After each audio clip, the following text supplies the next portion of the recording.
Hi, good evening, folks. Thank you so much for joining me.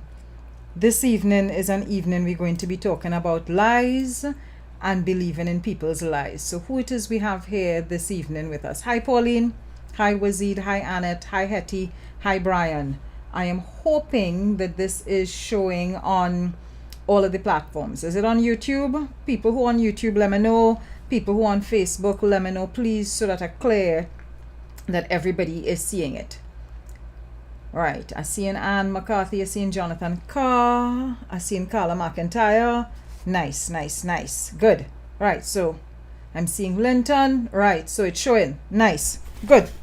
So I have plenty I want to tackle this evening by way of lies and the way in which we just lie.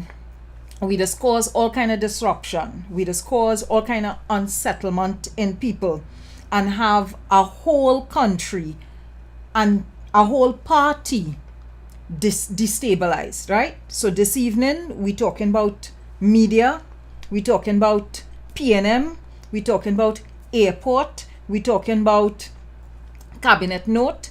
As a matter of fact, when I finish the live this evening, I go in and put up the whole 9 pages of the cabinet note for you. Normally, I don't get access to cabinet notes. So I had to reach out to my people in the opposition to ask, I could get the cabinet note, please? I know all you have it, I know all you're sharing it, I know all you have it amongst all yourselves. I want to be able to see the cabinet note too. So I get the cabinet note. And because I get it, I was in a position to read the whole thing. I thought it was a long cabinet note. I thought the cabinet note would have plenty sensitive details inside it that the public maybe shouldn't be aware of for national security purposes. But when I read the cabinet note, top to bottom, I say, you know what? Everybody need to see this. The whole country need to see this. And they need to see it so that you all understand where I'm coming from. And you all understand the level of deception that play off for the last week or 2 weeks that we're talking about this airport in Tobago. And there are a range of questions, the questions that different people ask me in the course of the week, in the course of yesterday, in the course of today. And I want to answer them questions. So I'm making sure at the end of it, on my page, all you're getting the whole cabinet note, and I'm going to answer as many questions as I can answer here. Because next year, May 3rd, World Press Freedom Day. I want everybody who listening to me this evening and who just follow my page to be in a position to ask questions about how honest the media is with the public. And when we get down to discussing that cabinet note, and all you understand the level of deception that take place in the last couple of weeks here, or they go understand why I say what it is I say. But I reach here and there's a range of things I want to cover. The first thing I want to cover is an animal related and Christmas related story. So this is a shout out to my friend Molly, who lost her dog, and I want to make a little plug here. I want to give all a little story and make a little plug on behalf of Molly. Now, Molly is not a wealthy woman. Molly is a farmer, right? She is one of my vendors in the Dago Martin market, Diamond Vale, on a Saturday, the Namdevco market. And I have shared this story on my personal page, and I'm sharing it now with you guys here in News Source. And this is just in case anybody is able to help Molly recover her dog. This is Molly's dog. This way. This is Molly's dog, Maurice. Maurice is a dog that Molly has had for several years. Molly has many dogs because she has like about a 5-acre parcel of land that she farms. She does her garden on, grows produce, and she brings the produce for sale. Mostly plantain, sikia, silk fig, and citrus, right? It tends to be a range of those things. And of course, local fruit. So when I want sapodilla, when I want mangosteen, when I want cashmere, all of them them kind of thing, balata, them kind of thing, I just get that from Molly, because Molly does grow them kind of items and sells at a very reasonable price. So about 3 months ago, I went in the market and Molly was depressed. Molly is from Manzanilla side, so I need all you to understand. Molly does leave Manzanilla on a Saturday morning and bring her produce down to Diego Martin to sell, right? From around, so she gets there for like about 5-6 o'clock in the morning. And she was giving me the story of Maurice. One day she was going out. She doesn't tie the dogs because it's, a big parcel of land, so the dogs roam freely. But they don't leave the yard because they're very bad dogs. They're there for security purposes. But Maurice is more like her companion. So Maurice stays in the house with her. Maurice actually sleeps in her bedroom with her and everything to provide protection. Molly was going out. And when she was going out, the neighbor called Maurice to give Maurice, I think chicken, right? A piece of chicken or chicken bone. Molly went on her errand, came back, and when she reached back, she didn't see Maurice, but she didn't think anything of it. She thought Maurice was probably roaming the property. Then, after about 24 hours or later on that evening, in the night, she realized that she wasn't seeing Maurice at all. It eventually comes to Maurice is missing. And Molly starts to get a series of stories from different people in the community who claim they saw the dog, who think that somebody in the community actually stole the dog and sold the dog to somebody else.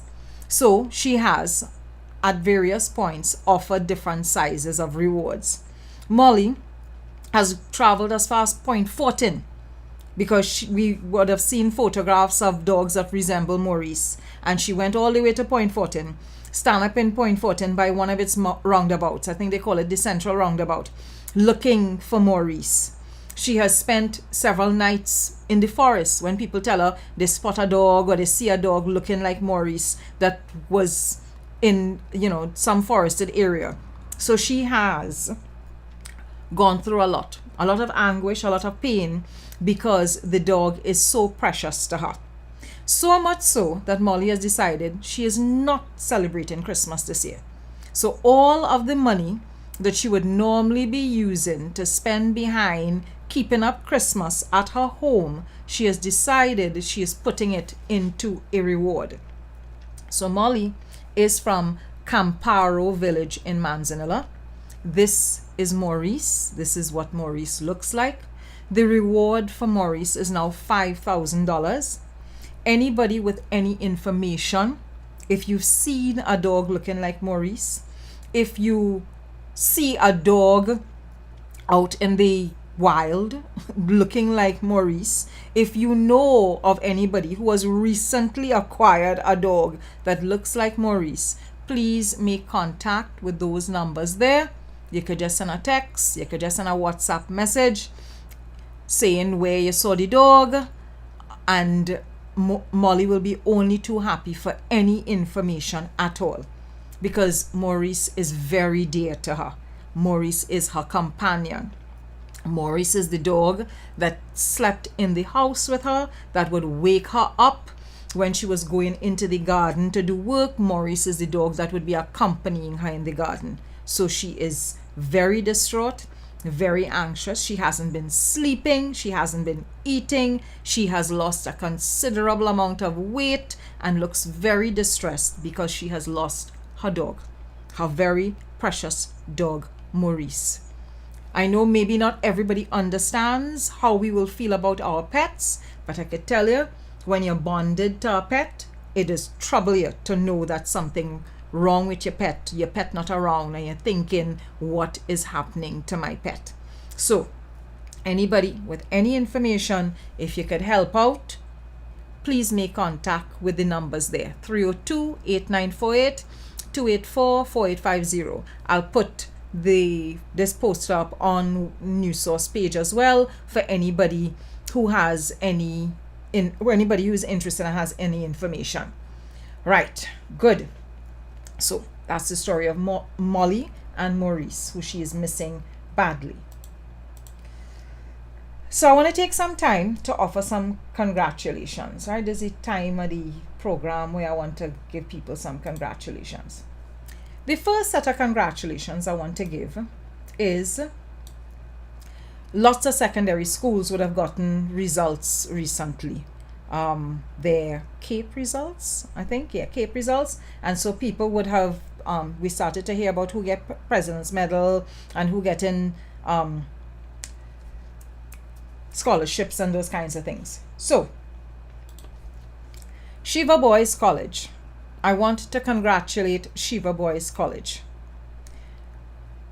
But I also want to make a comment here, not about Shiva Boys College, but about the person who posted the comment. So I saw this comment and it said, how did Shiva Boys College become a prestige school in so short a time? Maybe the government secondary schools should study this school. Congratulations to Shiva Boys. In my opinion, that post could have start and stop with congratulations to Shiva Boys. And you could have gone with congratulations to Shiva Boys for all that they have achieved. And let me show you why I'm saying that. So, my dear friend, Suraj Ratan Rambachan, put up this post about Shiva Boys being a prestige school in a short space of time, and maybe the government secondary schools should study this. Suraj, my dear, it is 2024 and we're going into 2025.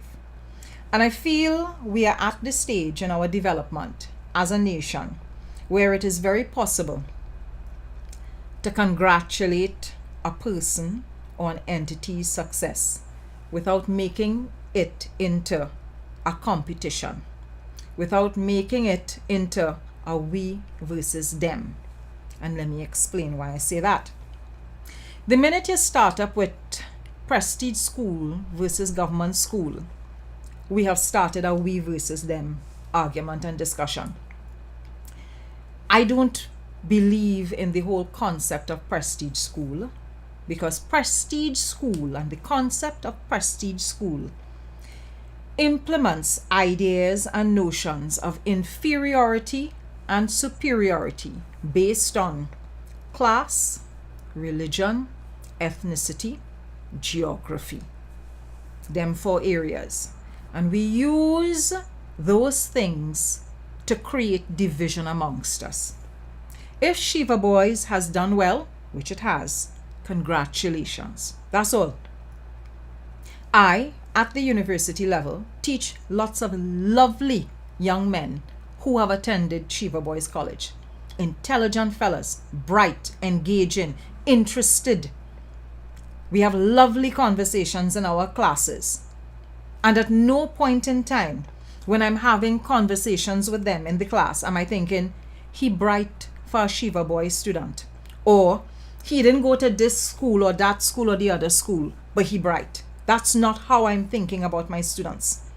I am sitting in a room with my students and I'm constantly thinking about how to best provide what each student needs. Because at all schools, prestige or otherwise, you have students that excel and you have students that slip through the cracks. Because whether the school is run by the government or run by a religious board, there are a range of reasons, a wide range of reasons why a student will excel and why a school or schools on the whole excel or don't excel. It has to do with resources, access to resources. It has to do with the catchment area of students that they're providing the service of education to. It has to do with the support systems that these students have access to.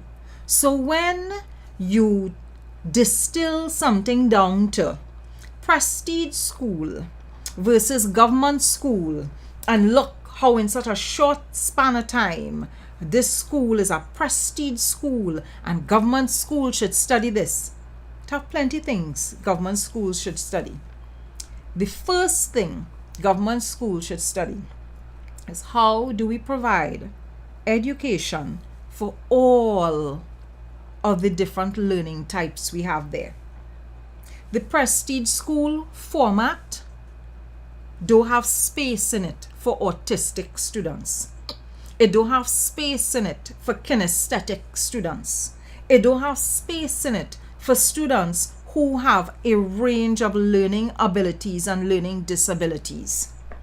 The prestige school format and the examination format that you get in CSEC and CAPE does not cater to a wide range of cognitive learning skills. So when you're seeing schools doing well academically, it doesn't necessarily mean that that school is providing education services for all of its students. We haven't yet evolved to the point where we are providing education for all equitably and testing everybody equitably. So the we versus them, the divisive ways we going about giving compliments, and the way in which while we giving a compliment, we trying to throw a diss, we too big for that. If I too big for that, you too big for that. It is time to move to another level of conversation. This whole prestige school versus government school, we too old for that now. As a country, we too old for that. If we still stuck in this mindset of only prestige school is good school and only prestige school students that performing worthy, what does it then mean for the rest of the students? What does it then mean for the other schools? They're useless. We discard them. You see why the mindset does bother me? We could do better than that. And honestly, Suraj, I know that you are emotionally intelligent enough to do better than this. So do better now. And again, because this is how I want to say it, congratulations to Shiva Boys College on all that you have achieved, currently achieving, and will continue to achieve. Congratulations. I also want to give congratulations to Kareem Marcel. Kareem is a young man who came from very constrained circumstances. He is very open about his story, and he's a student. I used to see him on the campus all the time when he was a law student. And of course, I was following him on social media, so I knew about, his whole life trajectory. So I was very happy when he passed got his law degree. I was very happy when he passed the bar. And I am now very happy to see that he is becoming a representative for his community. He is now the pick to run as MP for Laventille West, replacing Fitzgerald Hines, who was the MP for quite some time. And so now, if he wins, there's a strong possibility that Kareem can win. He will go on to be the MP for the constituency. So I wish him all the best. Very proud of you, Kareem. Congratulations to see the trajectory that your life has taken. Now, I want to switch to some weird news. Just now. All right. While you're following this, what's the man named? Brian Thompson, the healthcare CEO, the healthcare CEO. So I start paying attention to this story like about 2-3 days ago. Me and lying to tell all you. I understand the anger around healthcare in the United States. I did not realize that Americans were so angry. Angry to the point where they're actually siding with the alleged killer, whoever the suspect is. So there are a range of persons that they think is a suspect. They have a range of pictures, because none of the pictures all look alike. And I've seen at least 3 different pictures saying this person is a suspect. And so I ain't sure who the suspect is. But they had a lookalike competition in Washington Square Park in New York yesterday. All over social media, people are posting up on the various platforms, whether it's Twitter, Threads, Facebook, Blue Sky, Instagram, TikTok. People are putting up commentary to suggest that they are siding with the assassin and not necessarily siding with healthcare health insurance companies. So I was looking at that and thinking, wow, Americans are really angry. So now we reach down to the meat of the matter here this evening. Well, at least one of the meats of the matter, right? Where to start, how to start. What to start with, boy? Oh, there's a picture I want to pull up. I'm gonna pull up the picture. I didn't put the picture in here, and I don't understand why I didn't. Right. So this is how this whole thing started for me. Well, you see in that picture there, right? I want you to pay attention to the cost shown at the top. So this showed up on Kick Out the PNM page, and a couple people sent me screenshots of it. I may have been tagged in something, like somebody shared the post and then tagged me. And when they shared the post and tagged me, I was like, but how this become this kind of bacchanal? So I commented, I put up my own post, and I put up my post with current pictures of the project.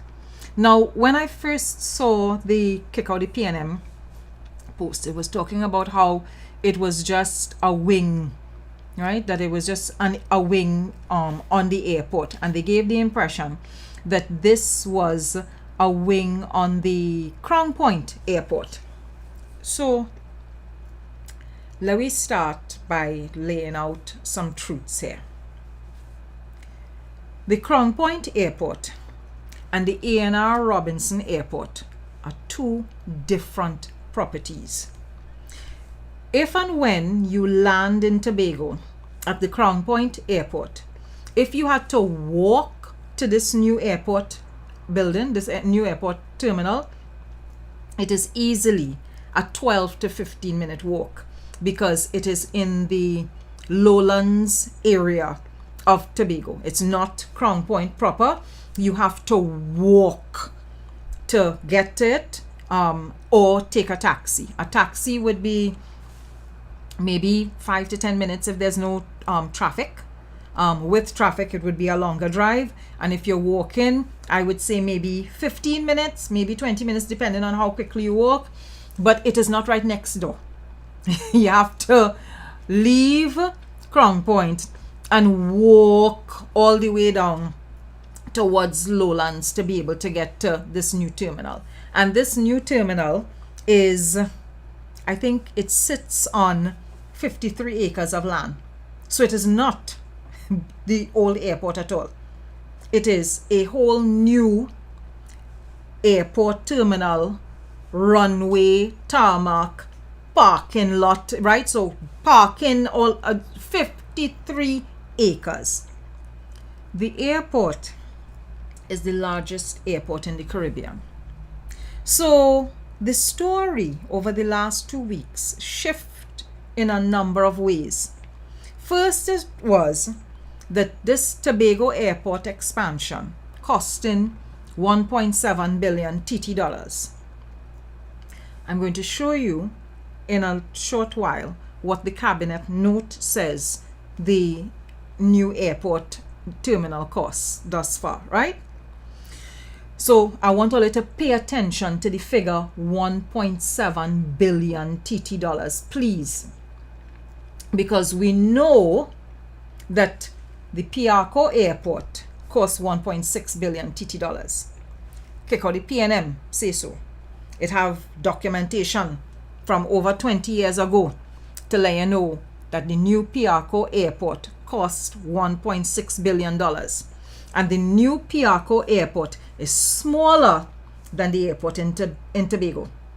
Right? The new airport in Tobago, our airport in Piarco is smaller than that airport.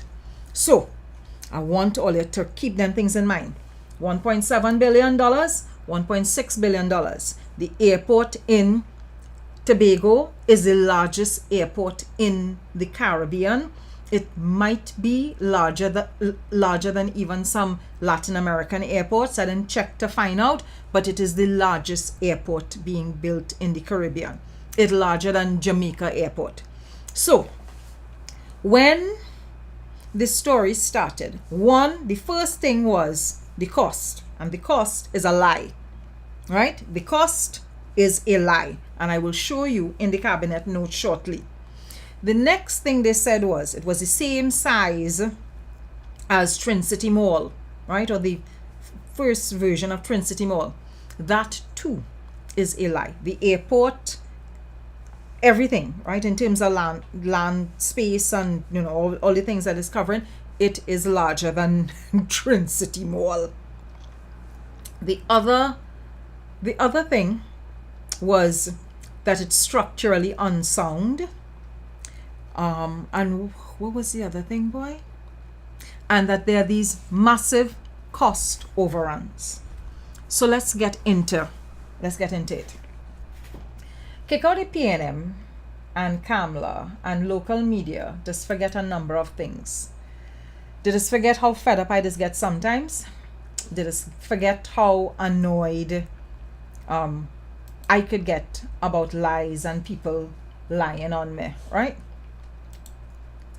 There's something I want to show you all. I want to go back to the past a little bit before we come forward to the future, to the current thing that we're talking here. Just let me close off a couple things. Right, good. And let me,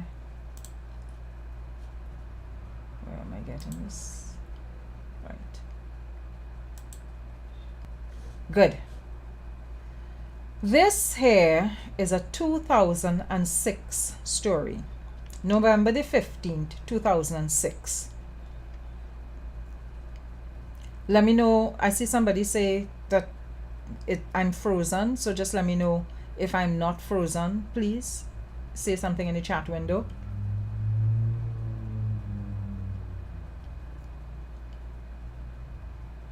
Good. Thank you very much, Janice. So I want all of you to see this 2006 story because I want all of you to refresh all your mind a little bit about this whole foolishness. So this is from the Exim Bank of the United States. And it is a 2006 story. I want all of you to pay attention to this story. So the second paragraph says, this case and the guilty pleas obtained by the U.S. Attorney's Office for the Southern District of Florida illustrates the vigilance of the U.S. government in detecting and prosecuting perpetrators of such schemes, said Howard Schweitzer, Exim Bank General Counsel. Now let's take a look at what they're referring to. These defendants, along with Rene Diaz de Villegas, Armando Paz, both of South Florida, Steve Ferguson, Ishwar Galbaransing, both of Trinidad, Richard Lackle of Aruba, Leonardo Arturo Mora Rodriguez of Colombia, Calmaquip Engineering Corporation, a Miami-based corporation, and Northern Construction Limited, a Trinidad and Tobago construction company, were all charged for their participation in this fraudulent scheme. The fraudulent scheme that they're referring to there is the Piarco Airport that cost us $1.6 billion back in 2001 thereabouts, right? So let's go down a bit. According to the statements made in open court and filings, the defendants conspired to engage in wire fraud by rigging the bid process to secure construction contracts for the Piarco International Airport. On 2 different occasions, the defendants arranged for a shadow bidder to submit a fraudulent and overinflated bid for one of the airport's construction projects in order to make their own inflated bid appear reasonable by comparison. On both occasions, the defendants' inflated bids were accepted. I want all you to remember that as well, right? So, very, very, very basic points that I'm making here right now. The airport, the Piarco Airport we just go to, cost $1.6 billion to build. At that point in time, it was our most expensive project.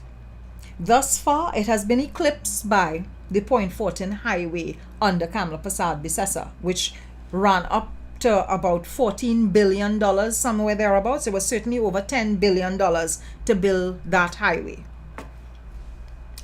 So when the Piarco Airport was built 20 years ago by Karma Quip and Northern Construction, bid rigging took place. It's there in US documents, right? Bid rigging took place. Ish and Steve and them owing the country money because we would have won certain cases in the United States and we waiting for monies to be paid back to us based on the foolishness that went on with Piarco. Piarco was 1.6 billion.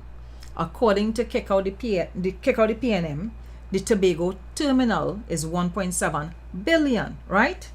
Now, let's go to the cabinet note. And I want all you to understand why this cabinet note and what went on with this cabinet note have me so upset. Because based on the post-cabinet press conference that occurred on Thursday, media had a leaked cabinet note. Based on the headlines and the editorials, so the news stories and the editorials that I would have seen in the papers Wednesday, Thursday, Friday, the way the stories were positioned, you would swear that media didn't have in their hand a document that would answer all of their questions with respect to this airport terminal.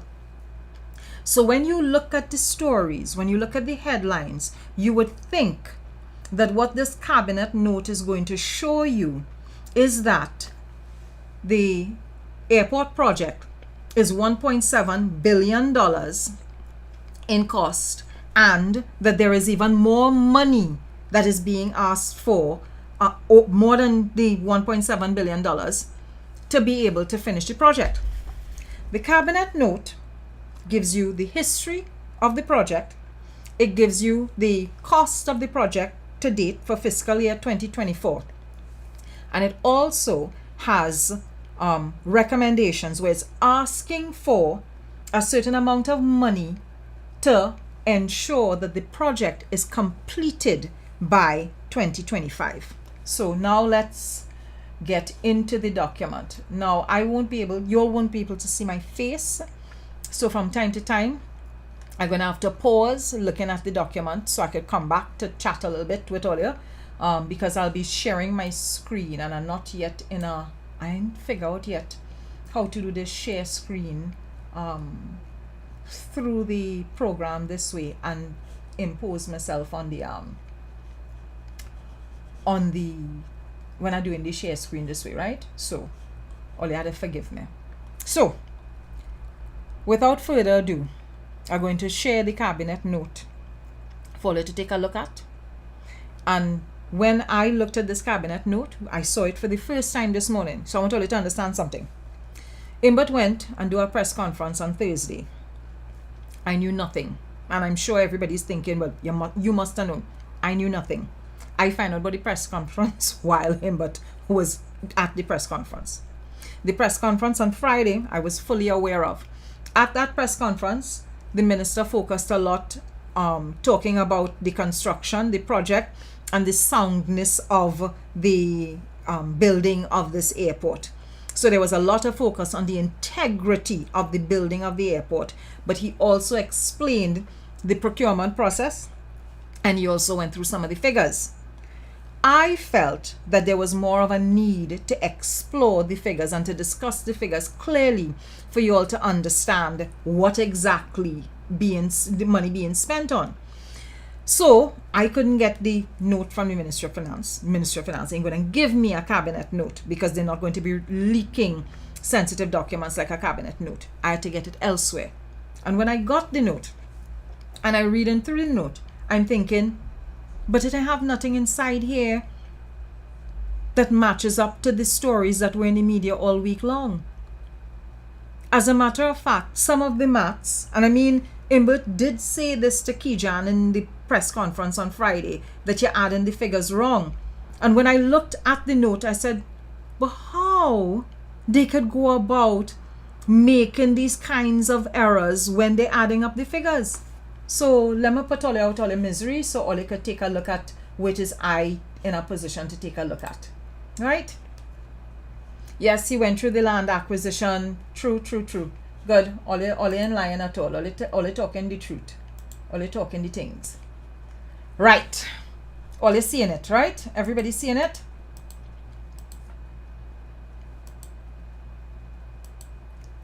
Let me know if all you seeing it, please.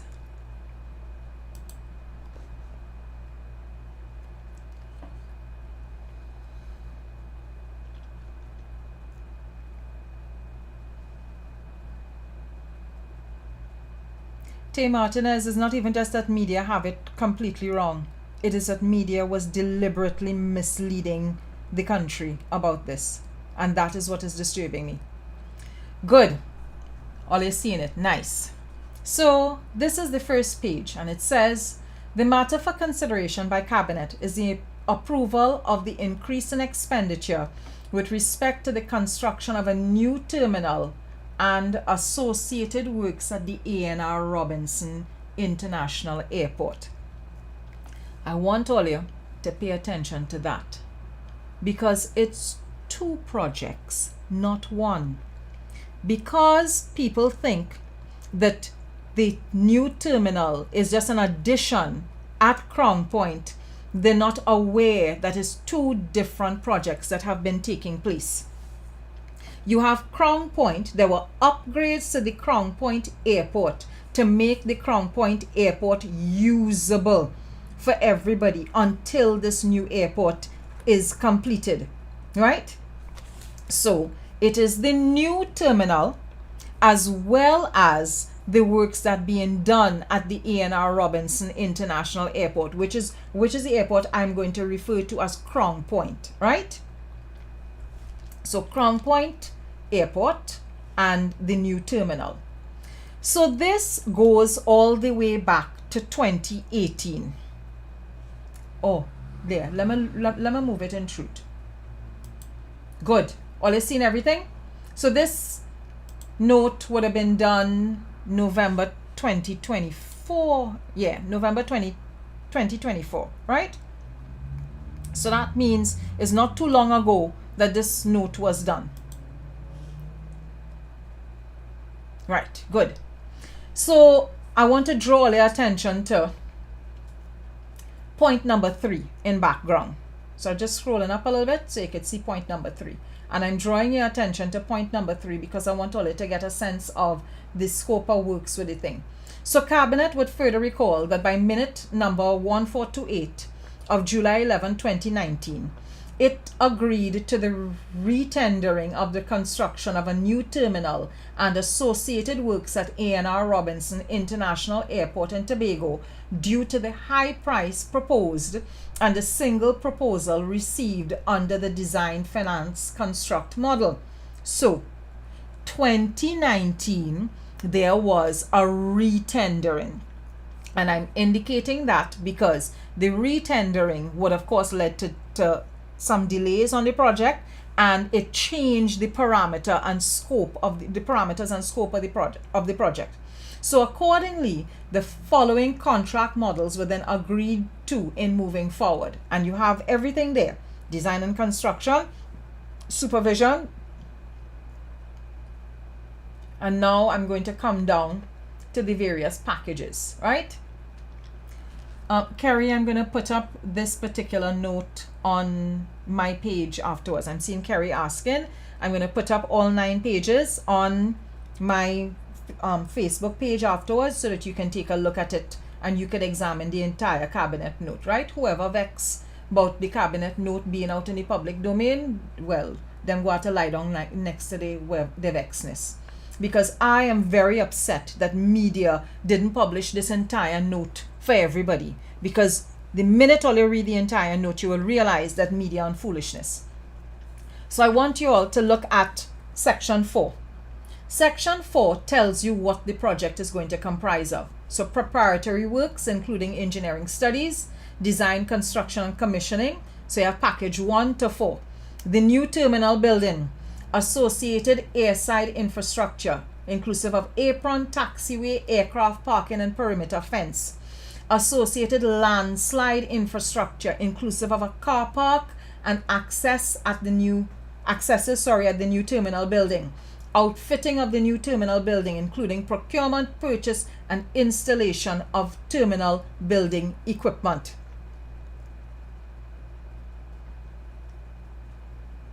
Now, I want to go down. This here is the cabinet minutes that giving you the whole timeline of the project. I want to go down to the cost of the project thus far, to fiscal year, right? To this fiscal year. So this table here gives you the cost of the project. I know all you're saying, all you're not seeing, so let me see how best I could zoom for you to see. I need all you to look at the figure just at the bottom of your screen there, right? All you're seeing that at the very bottom to the very extreme right, $263,920,000.80. Yeah, sorry, Ricardo, you're right. Landslide, not landslide. So the projected total expenditure, and that is for up to fiscal year 2024, right? So let me just scroll so you could see expenditure statement ending fiscal year 2024, which is the fiscal year that just ended because we just started fiscal year 2025. The figure at the bottom there, the projected total expenditure to date is $263,920,000.80. I am going to switch back to camera briefly. What's the figure? Kick out the PNM. Kick out the PNM, say the airport costing again. Let me go back to that image, right? $1.7 billion. All you see $1.7 billion on the cabinet note. So imagine, I get the cabinet note, open it up, went through the figures on them, expecting, well, yeah, boy, when I go through this thing, I'm going to be seeing huge, massive amounts of money. The cost of the project to date is $600,920.80.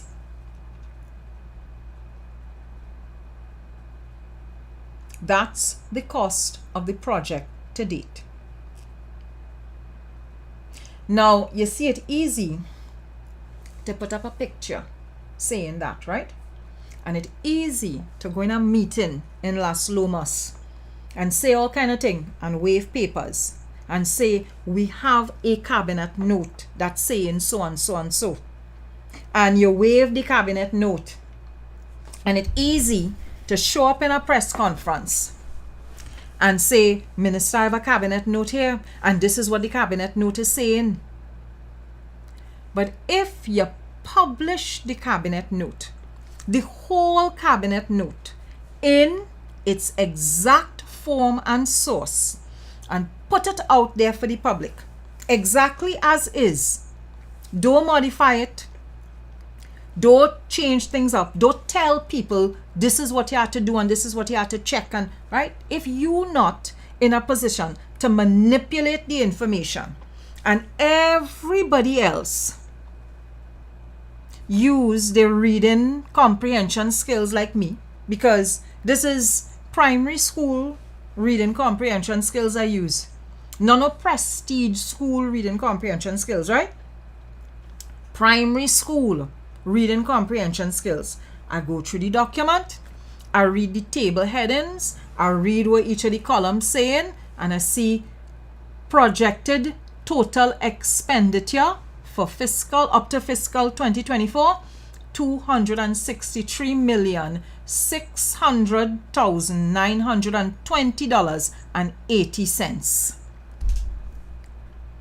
Now let me tell you, I know all you're thinking is to be vexed with kick out the PNM. That's not who I vex with at all. Because I expect the UNC to be mischievous. I expect the UNC to come and lie to the public. I expect the UNC to say things that are inaccurate, because that has been their modus operandi from however long now. What I am upset about is that media, reporters, had the entire cabinet note in their possession and they never corrected the misinformation. As a matter of fact, media, Express, Newsday, Guardian, all of them, because they were all in the press conferences, all you sit down, all you have the cabinet note, all you have correct information, and all you still come and asking questions as if all you don't know the cost of the airport.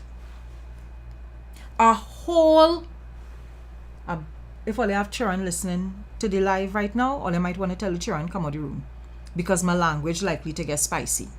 A whole fucking cabinet note with everything laid out, everything labeled, everything there, plain for you. They probably even have the appendices. I don't have the appendices. I only have the note. And in the note itself, it lays out everything. It lays out the background. It lays out the timeline. It lays out the budget. Listen, let me go back. Let me close this off, and I'm going right back to that image again, because all I need to see something. On this image, if you are seeing it properly, you are going to look at the left-hand columns, right? And like I said, I'm going to post up the note so you could take a look at it. Under project source of funding, so on the left-hand side, you will see fiscal year 2021, fiscal year 2022, 23, 24 come down. It is telling you how much money was borrowed, because the project is funded through loans from FCB and Scotia. So you actually get to see in the cabinet note how much money was borrowed from from the banks each fiscal year to be able to fund the project. All you hear me? The cabinet note actually tells the reporters how much money was borrowed each fiscal year to fund the project. In some years, when they borrow, all the money didn't use up. So you'd see the same figure replicated in the next fiscal year. So if fiscal 2021, they borrowed 100 million from FCB and it ain't used up, you're seeing it reflected again in fiscal 2022. So instead of coming into a press conference, or instead of at the post-cabinet press conference asking, can you clarify what these columns mean and how we're supposed to add things up? Instead, you have front page story, page 3, 6, 10, 19, 20, 21, 22, 23, right? The whole fucking paper, down to the editorial, saying cost overrun, however many hundreds of millions of dollars in overrun. They're saying this is what the project cost to date, you know. They're saying this is what the cabinet note is asking for. So based on reports this week, they are saying that the cabinet note is asking for several $100 million. They're calling everything cost overrun, while they have the cabinet note in hand that is saying this is what the project costing to date. And then, because the cabinet note explains that part of the problem with the project thus far is that there have been times when cash flow has been constrained, right? So the person who crafted the note would have indicated there have been constraints with cash flow. And the company that is handling the project, that is actually building the airport, China Railway Construction Company Limited, they have complained about cash flow issues. And they have indicated that if the project is to be completed in early 2025, I think it's somewhere around March, April, they're looking to complete it. It's there in the note, or you will be able to read it for yourself. If the project is to be completed then, we can't have cash flow constraints. So the recommendations, which is where the maths coming in now, the recommendations were made to ensure that there isn't a cash flow problem in fiscal year 2025. So that way, contingencies covered, any variations in design, the cost, there's any extra cost, that gets covered, and so there is a flow of cash. But I'm not going to tell all you, I'm going to show all you. So we're going to scroll down to that part of the cabinet note. And again, media had all of this fucking information whole week, right? All of this information all week long in a 9-page document. And they didn't share that with the public. Instead, they come and they ask a set of questions to imply that the project is hundreds of millions of dollars in overruns. So let me go back to the document.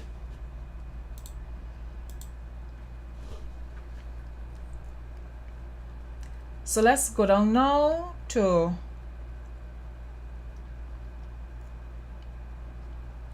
recommendations. And this is the part where on Friday, Kijan and Imbert was discussing maths. So I want to show you something.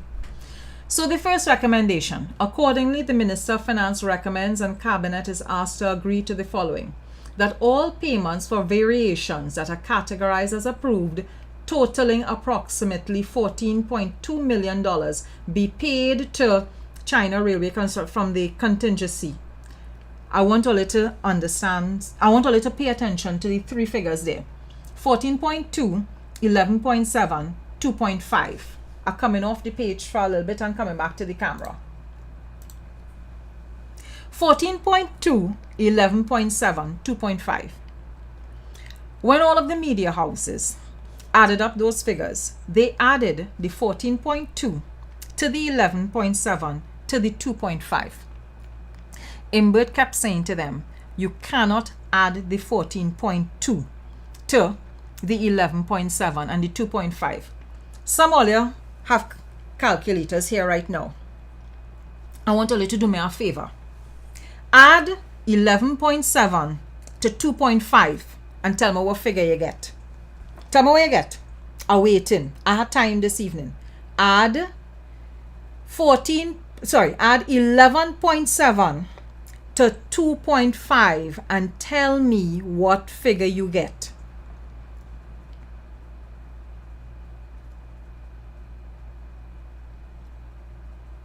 Ollie, don't let me down. Don't leave me hanging. I'm waiting. 11.7 plus 2.5. I see somebody asking if the figures are in US. These figures here, these specific figures are in US. But the 260 something million, that's in TT dollars.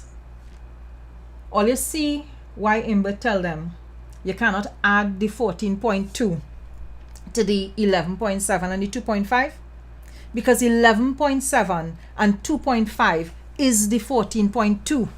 So he was basically saying to Kijan and them in the press conference, when you add the 14.2 to the 11.7 and the 2.5, you are doubling up the figures, because the contingency figure there is 11.7 and they're giving them an additional 2.5, and that 11.7 plus the 2.5 comes up to the $14.2 million. So that's contingency fee money, right, for China Railroad construction. So this is one of the extra set of money that is being asked for, that they're asking the cabinet for, $14.2 million. So I want all you to write down these figures, right? Because this is where we reach the cost overrun part of things. Remember, they say it's several $100 million in cost overruns. So 14.2 million US dollars. That's one figure. I'm switching back now to the document so you could see what it is I see in. Right. 14.2 million, then 5 million. And that 5 million, I want you to read the paragraph with me. In addition to A, the sum of US 5 million to be provided by the Ministry of Finance from its budgetary allocations to cover any other project risks or variations that may arise. So that $5 million is to be spent only if there are project risks or project variations that arise, right? So it's subject to proper justifications. But you could add that 5 million there, right? Because that's what they're asking for. They ask for 5 million there. So 14.2 million plus 5 million, and that's in US. Then 15 million US. Then 10 million TT. And 1.8 million TT dollars. Because that 300 million they're referring to there is from the Scotiabank, from the loan from Scotiabank. So I know all you're bright. What is 14.2 plus 5 plus 15?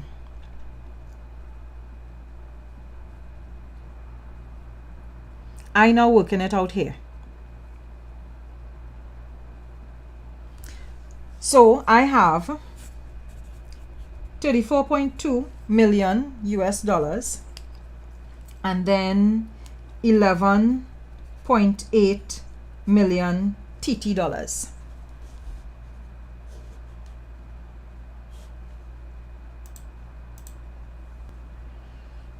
And that, folks, is the cost overrun that Anna and Kijan and Sean Douglas and them was talking about this week, where they were referring to it as several $100 million. So, all right, so let me see, $34.2 million, what we multiply, let me, what, 7?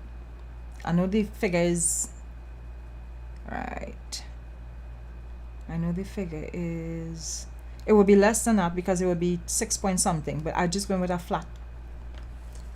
So let me say $239.4 million plus 11.8.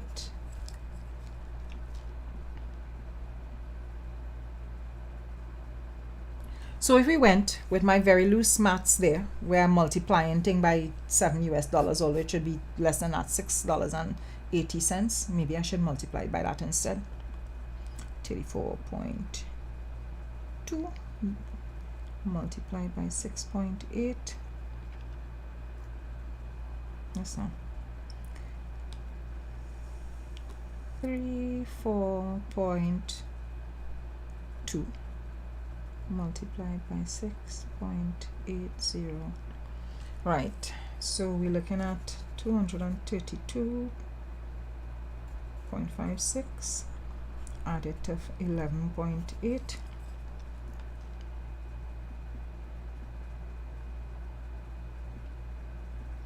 Right, so 244, about $244 million TT is what is being asked for to finish the project next year. So if we go in with the figure that they have here, and this is very basic maths on my part, right? So 263 million plus 244 million. All right, so let me do 263. It means that between the figure for fiscal year 2024 to date, which is 263, let's say 264 million, and you add this further 232 million TT dollars that they're asking for, the project itself will come up to a little over $500,000 TT dollars. How much it is? Kick out the PNM, say the project cost again. Let me remind myself. 1.7 billion.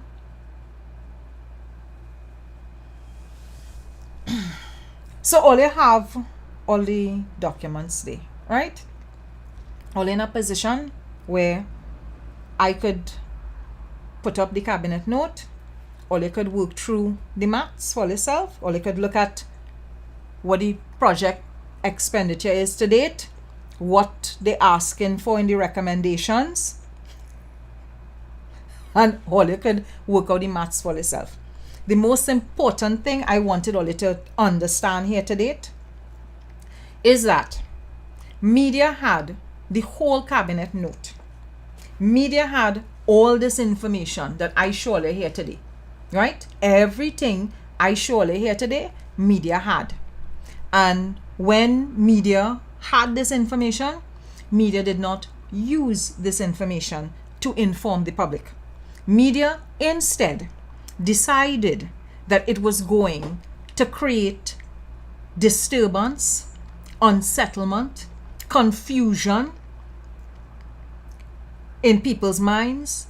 It decided that it wanted the public to be unsure of its own project. Now, there are a couple other things that the document covers. Somebody had asked me about LEED's certification. Based on this cabinet note, part of the reason these further amendments and adjustments and repairs are taking place to the terminal building is to ensure that the terminal, when it is completed, gets LEED certification, and it is there in the document. It's there in the note, clarifying things in the note. Just now I'm seeing notes coming in. Ooh. Okay, so there's a figure for land acquisition. Oh God, it have things inside. I might have to clarify for a little later on my page, right? Because there's some I'm getting some notes here about which figure, and I just want to make sure that all I have things clear. Anyhow, most important thing,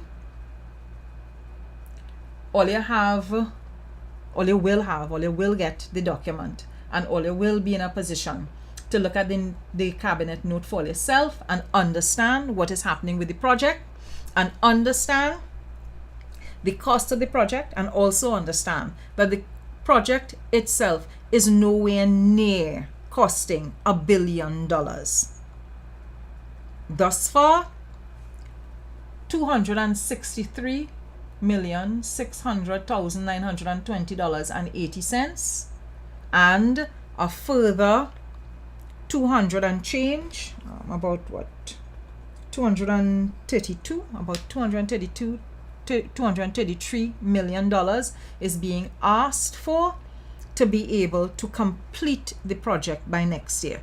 So between what has been spent thus far And what is being asked for, the project will be about or around $500 million, right? $500 million thereabout. And I have not even talked about the money that the state may have saved on land acquisition, because remember, the state had to purchase land, right? Purchase land from around.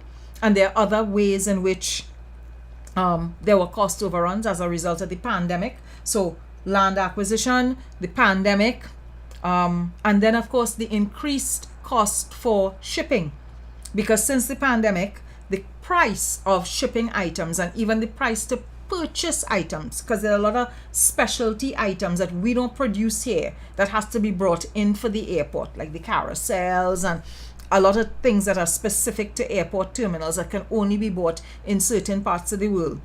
All of those things have increased costs since the pandemic, right? So that's that. And I feel I could wrap up there for now with the cabinet note. I have one more thing that I want to touch on. And why the irresponsibility of the media on this story blew my mind. It absolutely blew my mind. And it blew my mind because wild figures, waiving of documents, misinterpretation of documents, and I will say deliberate misinterpretation of documents. Even though you have the documents in front of you, you could have talked to a project person, you could have talked to an engineer, go through the 9 pages of the note and arrive at a logical conclusion. Even if you make the error with the 14.2 million and the 11.7 and the 2.5 and add and double up them figures, that's that. But to come and give the public the impression that this project is costing hundreds of millions of dollars more, when really and truly, thus far, 263 million and change, and what is being asked for is a further 234 million, some 234, 232, right? $232 million.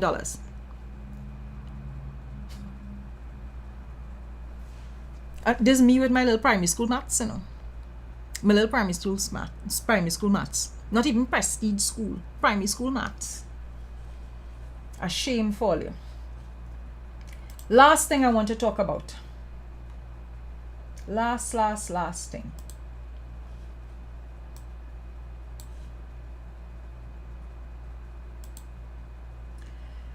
The PNM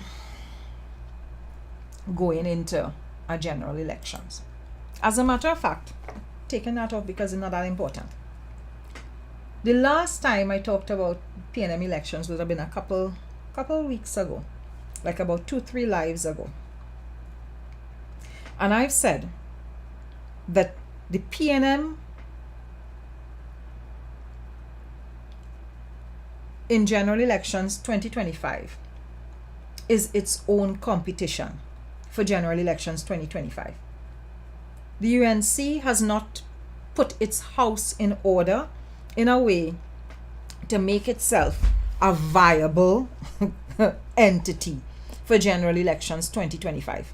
Even with lying about cabinet notes and trying to make as much scandal as possible when the day come, it has still not put its house in order for general elections 2025. Because nobody could tell you they want to see Rudal Munilal as a government minister.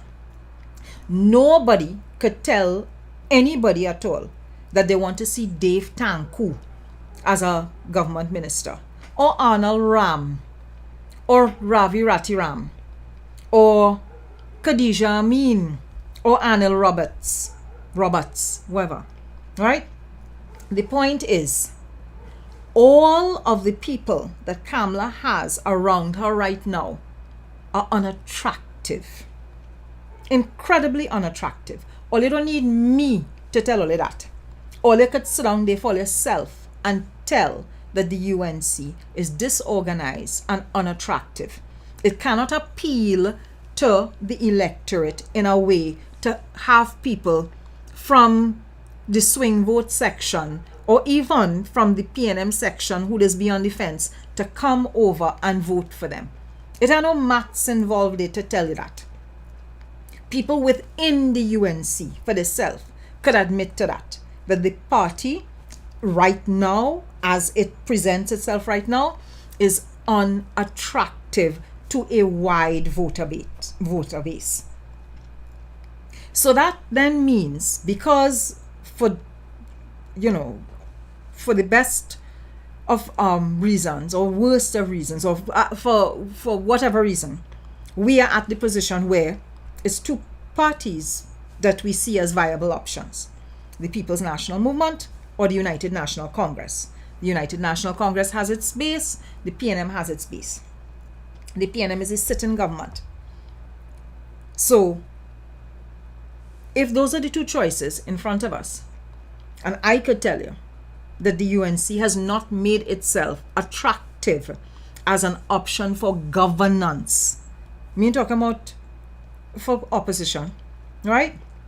Because clearly they seem to be happy in that position. But for governance, it then means that if the UNC has not made itself attractive, that the PNM has to make itself attractive. And the PNM is making zero effort to make itself attractive. And I'll tell you why I say that. Apart from the fact that I'm very happy to see that they're making changes and bringing new face and new blood into the political party, and that needs to happen with the other political party, major political party as well, right?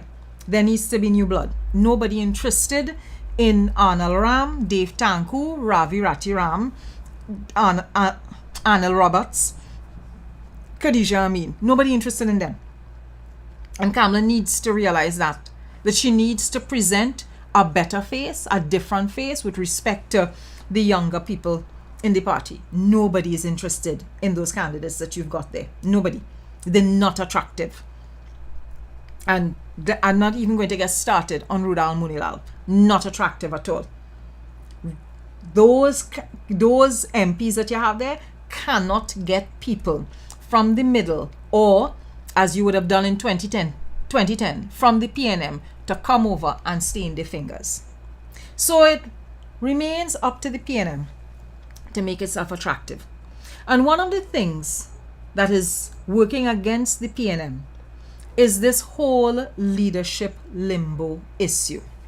Because I want all of you to understand something. That cabinet note that I showed you, it didn't get leaked by the opposition, you know. It got leaked by somebody in the PNM. So a PNM cabinet minister, and this is what I want all you to understand. This is why I vexed this evening. A PNM cabinet minister. And a PNM cabinet minister who have skin in the game, right? Because this is what this whole bacchanal with the airport and the cost of the airport come down to, you know. So I here to talk the things this evening. I'm talking the things this evening.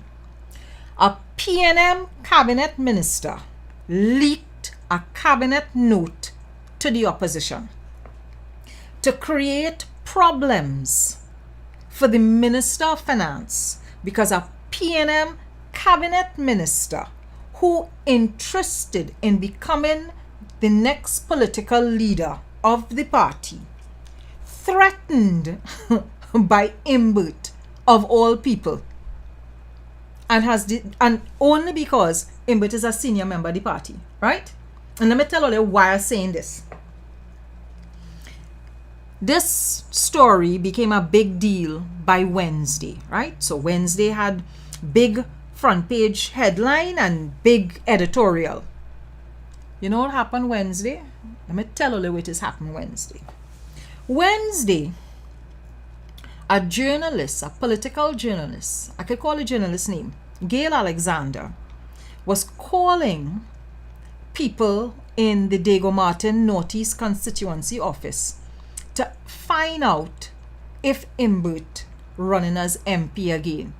Now Imbert sit down right here in an interview with me and say yes, he still has some gas in the tank. He didn't say if it was super, regular or diesel, but he still has gas in the tank.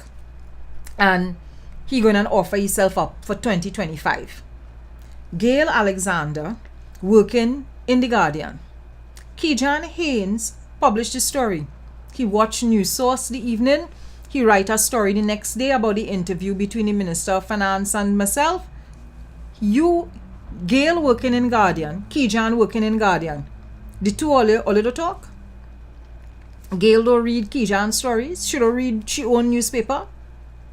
But she calling Diego Martin Northeast constituency to find out if Imbert running as a MP again. But worse than that, started to ask questions about why other people, and she actually called the other people, right? Why these other people not being put forward as the next MP? Why is not time for Imbert to retire or to resign? So when I hear the bacchanal, I laugh and I said, well, this man ruffling feathers because he say he running again in 2025. Me realize that feathers would ruffle so hard that a cabinet note from 2024, November 2024, would get leaked to the media and to the opposition to cause a bacchanal to say cost overrun on a big project that the government hoping to complete in 2025. And the bacchanal didn't start inside the UNC. The bacchanal start inside the PNM. Now the bacchanal start inside the PNM because everybody uncertain about who going to be the next political leader. And everybody moving like crab in barrel. Man looking to bust man throat. Man looking to bust woman throat. All in an effort to be the next political leader so they could lead the PNM into general elections 2025. And the silence of Dr. Rowley on leadership for the party, whether he running or ain't running, who going to be running, and all this talk about anointing a leader versus electing a leader has caused the whole red wedding, night of the long knives, to be taking place within the PNM. So now you have a sort of subtle internecine warfare. Everybody looking to see who is the enemy. Everybody looking to see who interested, who ain't interested. That is the kind of wildness that going on right now. And this leads me to today's Guardian story, because I come here this evening to break it down for you. So let we go. No, not this. Oop, wrong thing. Sorry. That leads to this story. So we wake up this morning, Guardian front page. Front page, you know. So you have Express misleading people whole week, lying about a cabinet note that don't give them all the answers that they need to have. All the maths out in the cabinet note. Guardian come this morning, front page, blaring headline, Amory tipped to replace Dr. Rowley. And in this story, they claiming that they talked to Dr. Brown. Put Dr. Brown in a position where he had to put out a post to say, I wish to state that I have not been approached by the constituency of Diego Martin West regarding nominations as an electoral candidate, and I have had no such conversations, intentions, or blessings. Anything published to suggest otherwise is at best speculation or at worst pure mischief. It are people in the PNM who have girlfriend, woman friend, man friend, friend in Guardian Media Limited. Or let's stop using newspaper front page and newspaper headline to create discord in the party now. Stop trying to affect PNM leadership. Stop trying to affect PNM internals through all your friends and connections and ties inside media houses now. do the thing straight and clean and cleaner. Because you see, the public is stupid the way the public might have been misinformed and naive in the past, you know. Cambridge Analytica change up this population. So stop the foolishness. This newspaper story today from The Guardian was a whole fishing expedition. And it was a whole fishing expedition, again, from somebody who have skin in the game, who trying to figure out who interested in leadership and who not interested in leadership, who might be the competition for leadership or might not be the competition for leadership. And so this whole bacchanal playing out in the pages of the newspapers before it could play out in a party internal election. And that is the thing that getting me annoyed. To the best of my knowledge, PNM is still one man, one vote. You can't just anoint a leader just so. It has to be a case of an internal election is held and the party membership gets to vote for who they see to be the next best person to lead them. So all this trying to select leadership through headlines and through bacchanal and through commerce and through fake stories and through fake news. I want to advise all you, stop this shit. You know why? I not here for it. And the last thing the People's National Movement needs is for me to decide I going and put heat on all your backside over this internal battle that taking place. I happy to put heat on all your backside when all you're doing shit in the parliament or with the treasury or with lawmaking. I ain't really want to get involved in all your party politics business because that is not my scene, that is not my cup of tea. I just leave party politics alone. When internals come wrong, I don't have a word to say about internals. All kind of things that's happen with PNM internals and I don't say nothing. I don't speak on it. I don't talk on it. But you have people, they in headlines week after week after week. They commenting on everything day after day after day. They using their friend to get lead story. They're leaking documents from the cabinet into the opposition, into media hands to end up with their stories and them.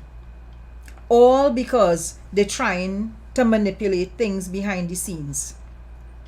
Ease we up now. As a population, we done anxious enough when the day come as it is. Crime, that's how we anxious. Traffic, that's how we anxious. The healthcare system, that's how we anxious. Leave that kind of shit for other political parties. What the PNM need to be doing right now is putting forward its best representatives, giving the country a sense of hope, giving the country something to look forward to, giving the country a sense of sober management and things happening in an orderly fashion. Not this set of foolishness, this set of childish, immature behavior. I tired. I not involved and I tired. Far less of people who involved. I have people from, let me check to see which constituency this was, boy. Up to this evening, you know.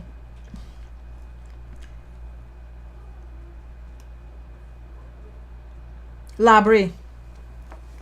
I have people from Labray messaging to say they're trying to force a candidate down with throat.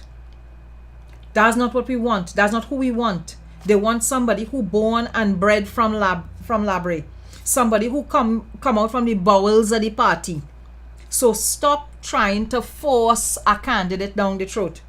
They didn't have a problem with the young man, but the young man was in the UNC and crossed the floor and come over to the PNM. They see him as somebody who is new to the party. It have people who older in the party, who from the community, who the party groups supporting, and the party leadership seems to want to be adopting a high-handed approach. Me, you know, if all don't remember the history of elections in this country. But every single time the PNM has lost an election by a landslide, it is when its voter base has gotten angry, upset, and disenchanted with it. And you see this behavior right now?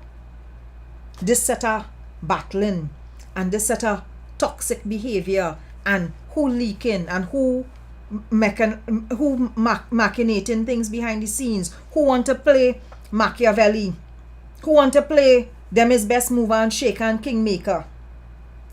Or they're going to put all yourself in a position where all your own voter base so fed up of the shit that all they're carrying on with, landslide in all your poefin.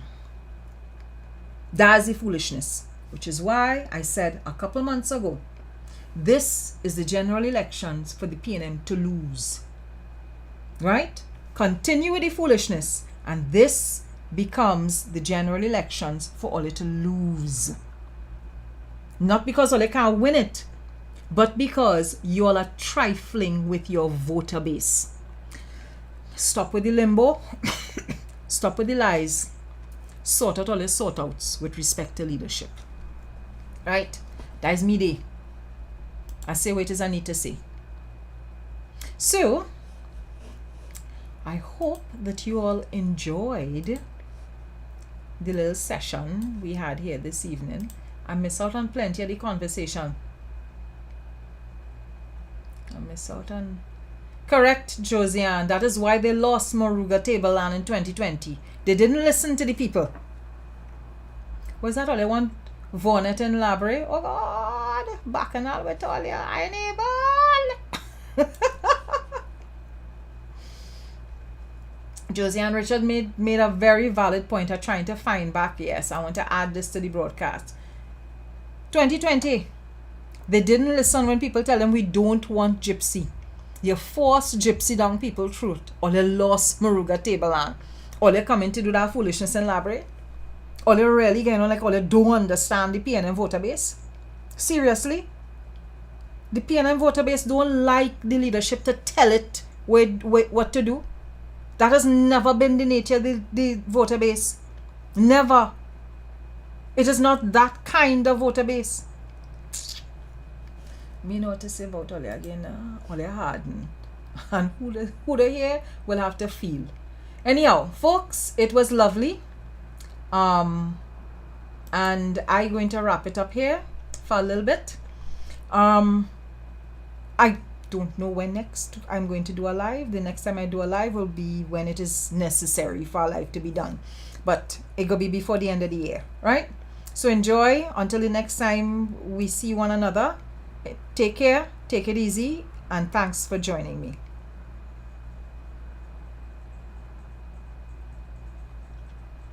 Oh, look out for the cabinet note. I'm going to post it up shortly.